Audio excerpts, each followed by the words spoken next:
Hello दोस्तों, कैसे हैं आप लोग? ठीक हैं। इस वीडियो के अंदर हम डिस्कस करेंगे right to self determination in international law.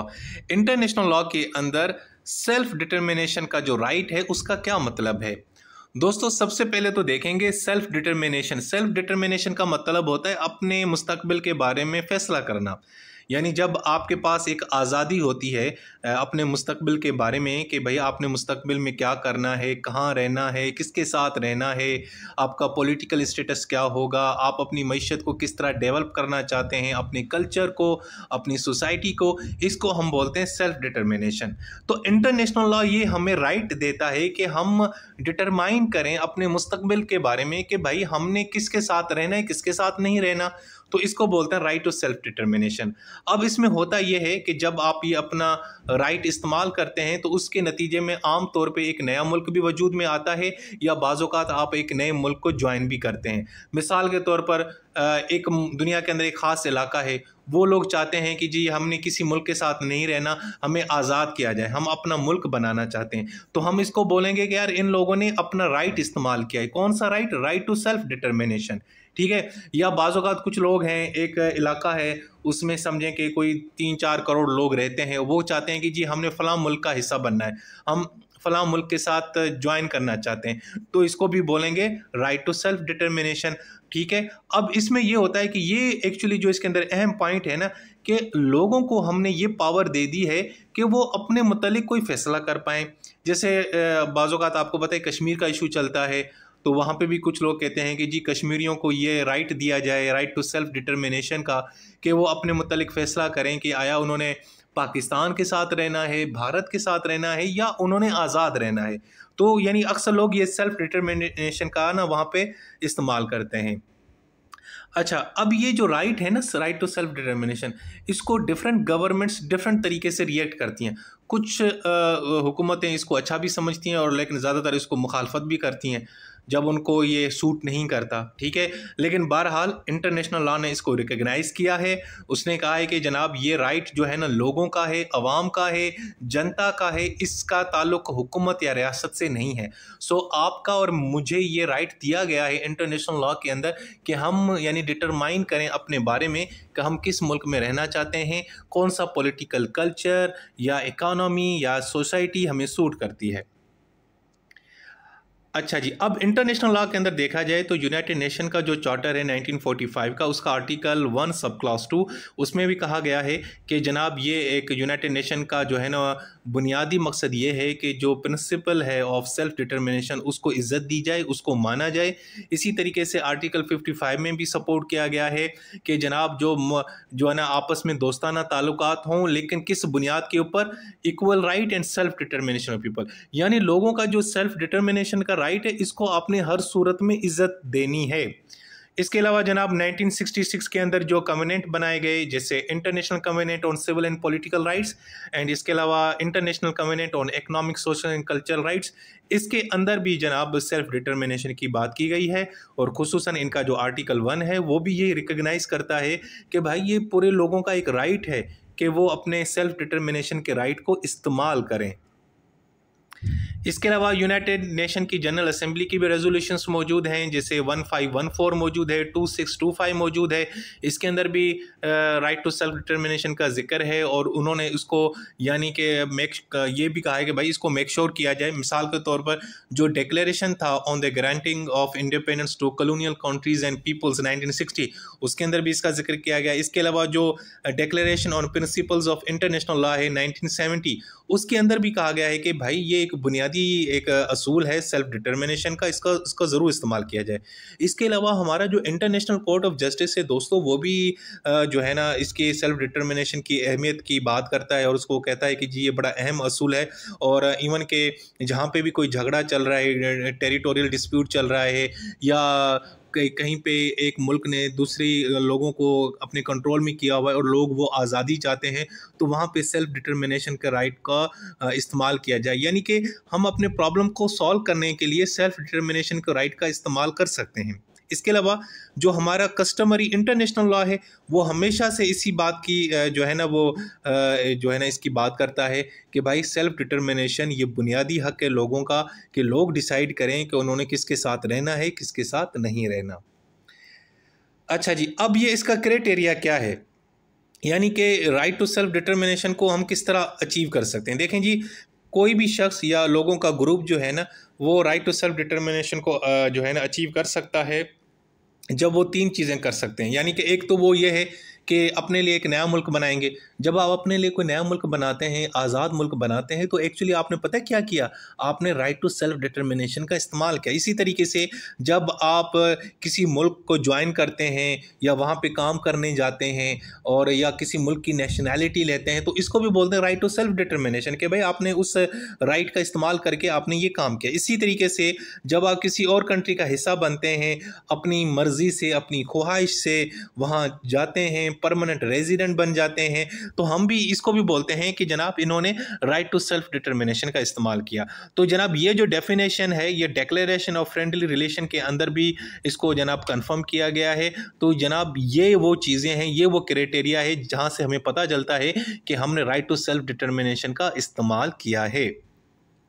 अच्छा जी, अब हम देखेंगे इंटरनेशनल लीगल इंस्ट्रूमेंट कौन से हैं या कौन से कवानीन हैं जहाँ पे इस राइट का जिक्र है, जिसमें सबसे पहले तो दोस्तों 1970 का the declaration of principle of international law friendly relation and cooperation among state, उसके अंदर जिक्र है। 1975 के अंदर फाइनल एक्ट जो था हेलेंसिंग का, उसके अंदर जिक्र है। 1981 में जो African charter of human and peoples right है, उसके अंदर भी इसका जिक्र है। इसके अलावा जनाब जो charter of Paris for a new Europe है 1990 में, उसमें भी सेल्फ डिटर्मिनेशन का जिक्र है।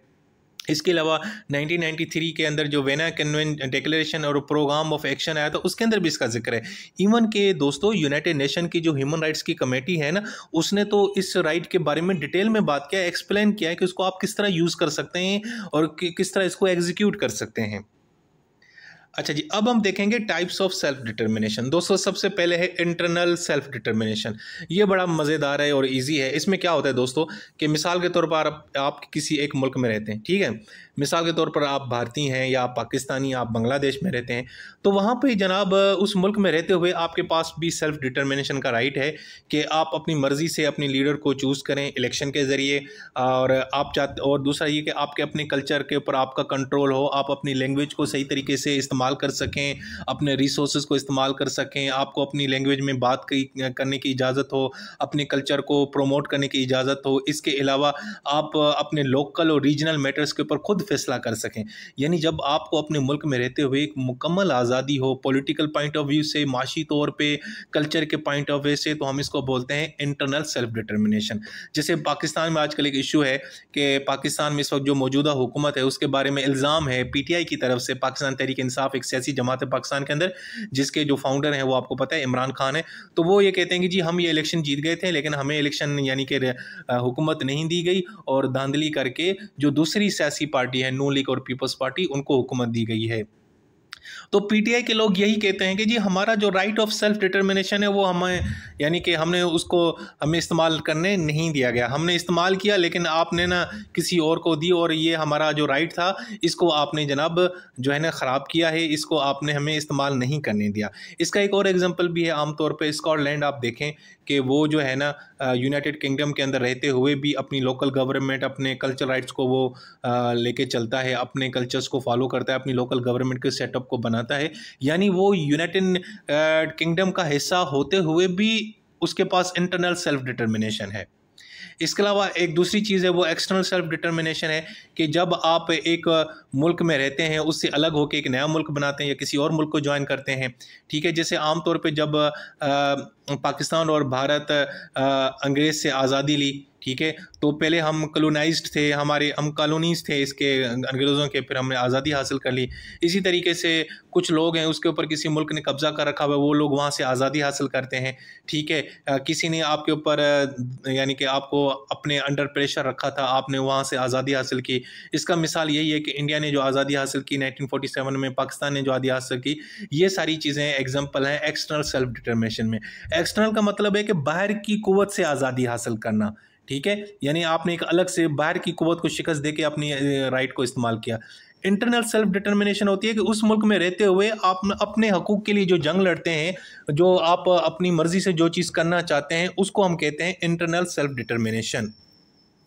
इसके अलावा जनाब एक और टाइप है डीकोलोनाइजेशन। अब इसमें भी वही सिंपल है कि जैसे बहुत सारी यूरोपियन कंट्रीज़ ने अफ्रीका और एशिया की कंट्रीज़ को कॉलोनीज़ बनाया हुआ था और उन्होंने उनके खिलाफ जंगें लड़ी और बाद में वो आज़ाद हो गए। इसके अलावा सेसेशन है, इसमें क्या होता है कि जब एक मुल्क का हिस्सा दूसरे मुल्क का हिस्सा अलग हो जाता है और अलग से अपनी एक आज़ाद मुल्क बन जाता है। जैसे बांग्लादेश पाकिस्तान से अलग होकर आज़ाद उसने अपनी एक शनाख्त बनाई। इसी तरीके से साउथ सूडान जो था ना, वो सूडान से अलग हो गया 2011 में। तो अब ये भी एक यानी कि एक सेल्फ डिटर्मिनेशन का राइट का इस्तेमाल करके इन लोगों ने अपने लिए एक नया मुल्क बनाया। इसके अलावा बाज़ औक़ात ऑटोनॉमी और सेल्फ गवर्नेंस ये भी जनाब सेल्फ डिटर्मिनेशन की टाइप होती है कि आप क्या होते उसी मुल्क का हिस्सा होते हैं, लेकिन हिस्सा होते हुए भी आप अपने मामला खुद तय करते हैं। यानी आपके पास खुद यानी कि ऑटोनॉमी है, सेल्फ गवर्नेंस है, आपके जो रिसोर्सेज हैं वो आप खुद इस्तेमाल करते हैं, खुद फैसला करते हैं अपने इलाके के लिए, अपने छोटे वैसे आप किसी एक मुल्क का हिस्सा हैं, लेकिन आपको खुद मुख्तारी है कि आप कुछ भी करें, अपने लिए करें। जैसे अमेरिका में 50 रियासतें, तो सब रियासतों को एक आज़ादी है, अपने हिसाब से वो अपने कवानीन बनाते हैं, सारा कुछ ठीक है। हालांकि वो एक फेडरल हुकूमत से जुड़े हुए हैं, लेकिन वैसे सूबाई खुद मुख्तारी उनके पास मौजूद है। जैसे पाकिस्तान में भी सो कॉल्ड है, पंजाब के पास, सिंध के पास, केपी और बलूचिस्तान के पास, कि उनकी अपनी सरकार है। सिंध हुकूमत अपने हिसाब से सिंध में मामला तय करती है, पंजाब हुकूमत अपने हिसाब से पंजाब के मामला को डील करती है। तो ये भी एक किस्म की सेल्फ डिटर्मिनेशन की टाइप्स है। अच्छा जी, अब इसका इम्पैक्ट क्या पड़ता है ह्यूमन राइट्स के ऊपर? देखें, इसका तो बहुत ही पॉजिटिव इम्पैक्ट पड़ता है। जब आप सेल्फ डिटर्मिनेशन का इस्तेमाल करके अलग से एक मुल्क बनाते हैं या आपको एक राइट दिया जाता है कि आप अपने बारे में फ़ैसला करें, तो ये जो कमज़ोर लोग होते हैं, कमज़ोर तबकात होते हैं, गरीब लोग होते हैं, पसमानदा लोग होते हैं, जिनको नज़रअंदाज किया जाता है, उनको ताकत मिलती है। इसके अलावा उनकी कल्चर आइडेंटिटी की प्रोटेक्शन होती है, उनके जो राइट्स हैं उनको प्रोटेक्शन मिलती है। इसके अलावा जो डेमोक्रेटिक गवर्नेंस है और रिप्रेजेंटेटिव सिस्टम है वो प्रोमोट होता है। और दूसरा ये कि इकोनॉमिक और सोशल राइट्स जो होते हैं ना, वो ज़रा उनके बेहतर हो जाते हैं, उनको बहुत सारी चीज़ें उनके अपने कंट्रोल में आ जाती हैं, ठीक है जी। लेकिन नेगेटिव इम्पैक्ट भी है कि बाज़ होगा सेल्फ डिटर्मिनेशन का राइट इस्तेमाल करते हुए ना, वो सरकार जो है ना नाराज़ हो जाती है और सरकार कहती है कि भाई ये सेल्फ डिटर्मिनेशन नहीं है, ये तो तुम लोग बगावत कर रहे हो, तुम चाहते हो अब हम रियासत के सामने आ जाएं। तो फिर रियासत डंडा उठाती है, फिर आपको पता है सिविल वार कन्फ्लिक्ट हो जाता है। बाज़ होगा तो लोग जो है ना अपना मुल्क छोड़ के किसी और मुल्क में चले जाते हैं, रेफ्यूजी के क्राइसिस हो जाते हैं। और बाज़ औक़ात आपके जो माइनॉरिटी राइट्स हैं वो बाज़ औक़ात मज़ीद जो है ना सप्रेस हो जाते हैं। इसके अलावा टेरिटोरियल डिस्प्यूट शुरू हो जाते हैं, बॉर्डर का कन्फ्लिक्ट शुरू हो जाता है और भी बहुत सारे मामला शुरू हो जाते हैं। तो यानी कि इसका फ़ायदा तो बहुत है, लेकिन अगर इसको सही तरीके से इस्तेमाल नहीं किया जाता या आपको ये राइट इस्तेमाल नहीं करने दिया जाता, तो फिर सिविल वार शुरू हो जाती है। अच्छा जी, दूसरा ये जो सेल्फ डिटर्मिनेशन का राइट है ना दोस्तों, ये आम तौर पे जब एंटी कॉलोनियल स्ट्रगल शुरू हुई थी, जो ये यूरोपियन कंट्रीज़ के ख़िलाफ़ जब अफ्रीका और एशिया के कंट्रीज़ ने जंग लड़ी और अपने लिए आज़ादी हासिल की, तो तब इसका बड़ा इस्तेमाल हुआ। तो इसको देखते हुए यूनाइटेड नेशन ने जनाब इस सेल्फ डिटर्मिनेशन के राइट को अपने डॉक्यूमेंट्स का हिस्सा बनाया। जैसे यूएनए चार्टर में इसको लगाया, 1960 का जो डिक्लेरेशन है उसके अंदर इसको हिस्सा बनाया। इसके अलावा अब उन्होंने कहा है कि ये जनाब आपके लिए लीगल और मॉरल राइट है कि अगर आप किसी भी मुल्क में जाते हैं, किसी भी मुल्क के ऊपर कब्जा करते हैं, किसी भी हिस्से पे, तो उन लोगों को आपने राइट टू सेल्फ डिटर्मिनेशन ज़रूर देना है। अब इसकी मिसाल मैंने आप नीचे दिखा हुआ है। इंडिया ने जैसे यानी कि अंग्रेज़ से आज़ादी हासिल की, पाकिस्तान ने हासिल की, घाना ने फर्स्ट अफ्रीकन नेशन है जिसने आज़ादी हासिल की 1957 में, इसी का इस्तेमाल करके एंटी कॉलोनियल स्ट्रगल के ख़िलाफ़। इसके अलावा अल्जेरिया ने जनाब फ्रेंच रूल से आज़ादी हासिल की 1962। तो इन्होंने जनाब ये सेल्फ डिटर्मिनेशन को इस्तेमाल किया और ये सारी कॉलोनीज़ थी, इन्होंने अपने जो मालिक थे उनसे आज़ादी हासिल की, ठीक है जी।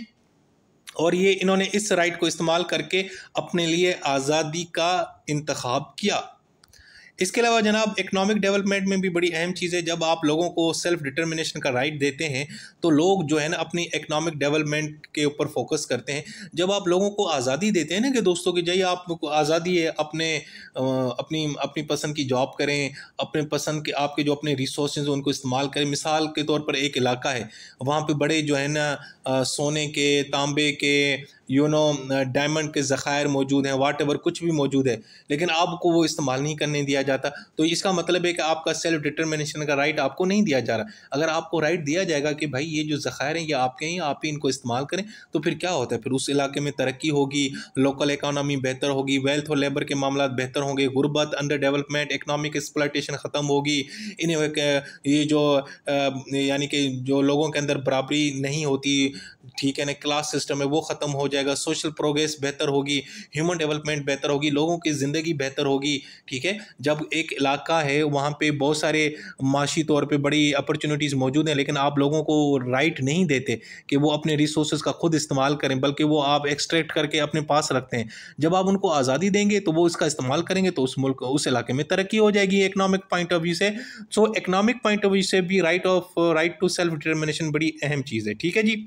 इसके अलावा जनाब कल्चरल डेवलपमेंट में बड़ा अहम है कि अगर आप एक मुल्क में रहते हैं और आपका अपना एक मखसूस कल्चर है, अगर हुकूमत आपके कल्चर को कहती है कि जी आपका कल्चर है, आप आज़ादी से सेलिब्रेट करें, तो उससे क्या होगा कि आप अपनी लैंग्वेज का इस्तेमाल करेंगे, उसके अलावा आपकी ट्रेडिशन, रिलीजन, कस्टम्स को प्रैक्टिस करेंगे, और दूसरा ये कि आपकी कल्चर आइडेंटिटी प्रिजर्व रहेगी। ये नहीं होगा कि मिसाल के तौर पर आप किसी एक ऐसे मुल्क में जाते हैं वहाँ पर आपको इबादत करने नहीं दी जाती, वहाँ पर आपको अपनी कल्चरल जो ड्रेस है वो पहनने की इजाज़त नहीं दी जा रही, वहाँ पर आपको अपनी मदर लैंग्वेज में बात करने की इजाज़त नहीं दी जा रही। इसका मतलब है कि फिर आपका जो ये राइट टू सेल्फ डिटर्मिनेशन है ये आपका नहीं इस्तेमाल हो रहा। ठीक है, तो ये आप कल्चर पॉइंट ऑफ व्यू से भी इसको इस्तेमाल कर सकते हैं। ये नहीं कि सिर्फ पॉलिटिकल पॉइंट ऑफ व्यू से ये राइट बड़ी अहमियत है, माशी तौर पे भी बड़ा हमें काम दे सकता है, कल्चर के पॉइंट ऑफ व्यू से भी हमें ये बड़ा अहम यानी कि हमें पावर दे सकता है। जैसे आपको पता है न्यूजीलैंड के अंदर एक मखसूस किस्म के लोग हैं, मारुयो मेरू ये कहते हैं उन लोगों को, वो लोग अपनी लैंग्वेज में बात करते हैं, वो अपनी किस्म की ट्रेडिशंस और अपने कल्चर को मैनेज करते हैं, तो वहाँ पे उनको मुकम्मल आज़ादी है और उनकी एक मखसूस आइडेंटिटी है और लोग बड़ा उनको पसंद भी करते हैं, और इसी वजह से न्यूजीलैंड को बड़ी इज़्ज़त भी दी जाती है पूरे मुल्क में। इसी तरीके से कनाडा और ऑस्ट्रेलिया के अंदर भी जो इंडिजिनस कम्युनिटीज़ हैं, बहुत सारी पुराने बड़े बड़े जो है ना वो लोग हैं, उनके अपने कल्चर्स हैं, उनको वो फॉलो किए जा रहे हैं। तो इसका मतलब है कि उनको कल्चर पॉइंट ऑफ व्यू से भी राइट टू सेल्फ डिटर्मिनेशन इस्तेमाल करने का राइट दिया जा रहा है। सो दोस्तों, ये थी हमारी video right to self determination. इसको मैंने आपको इसके तीनों पर्सपेक्टिव, आज़ादी का perspective, economic point of view से और कल्चर के हवाले से भी मैंने आपको बताया इसका मतलब क्या है, इसकी टाइप्स क्या होती हैं और कौन कौन से लॉज हैं जो इसको जनाब मेंशन करते हैं, इसकी बात करते हैं और इसका मतलब क्या है। दोस्तों, अपना बहुत सारा ख्याल रखें। टेक केयर, अल्लाह हाफिज़।